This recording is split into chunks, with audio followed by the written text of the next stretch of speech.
Hello friends, આજે હું તમારા માટે લેમન ટી લઈને આવી રહી છું। તે આપણા શરીર માટે ખૂબ જ ગુણકારી છે। તો ચાલો હવે આપણે લેમન ટી બનાવવાની શરૂઆત કરીશું। તો એમાં શું શું સામગ્રી જોઈશે તે તમને જણાવી દઉં। 1 કપ પાણી, 2 ચમચી ખાંડ, 1 ચમચી ચાની ભૂકી, અડધી ચમચી મરીનો પાવડર, 1 ચમચી લીંબુનો રસ અને સ્વાદ મુજબ મીઠું। હવે આપણે તપેલીમાં 1 કપ પાણી ઉમેરીશું। તેને ધીમા તાપે ઉકળવા દઈશું। હવે આપણું પાણી ઉકળી ગયું છે। હવે આપણે એમાં 1 ચમચી ચાની ભૂકી નાખીશું। ત્યારબાદ 2 ચમચી ખાંડ ઉમેરીશું। તમને જો ગળ્યું વધારે ભાવતી હોય તો તમારે સ્વાદ મુજબ નાખવાનું। હવે આપણે ચા અને ખાંડ ઉમેરી લીધી છે।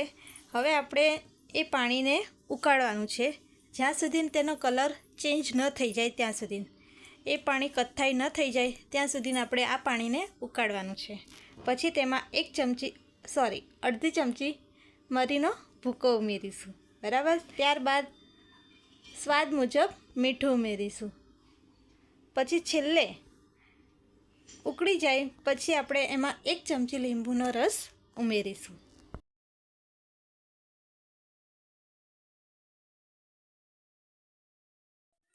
લેમન ટી જ્યાં સુધી ઉકળે ત્યાં સુધી હું તમને એના ફાયદા જણાવી દઉં છું। ફ્રેન્ડ્સ, આપણે દરરોજ દૂધવાળી ચા તો પીતા જ હોઈએ છીએ, બરાબર છે। આજે આપણે લેમન ટી, જે આપણા શરીરમાં ખૂબ જ ફાયદામંદ અને ગુણકારી છે, જે આપણા શરીરની ચરબી ઉતારે છે। લેમન ટી આપણને શરદી અને ઉધરસ મટાડવા માટે પણ ખૂબ જ ફાયદાકારક છે। બ્લડ પ્રેશરના દર્દીઓ માટે પણ ખૂબ જ સારું છે અને આપણી ત્વચા માટે પણ ખૂબ જ ફાયદાકારક એવી આ ચા છે। હવે આપણી લેમન ટી તૈયાર થઈ ગઈ છે, જેને આપણે 1 કપમાં ગાળી લઈશું। તો ફ્રેન્ડ્સ, તમને અમારો વિડીયો કેવો લાગ્યો જરૂર બતાવજો।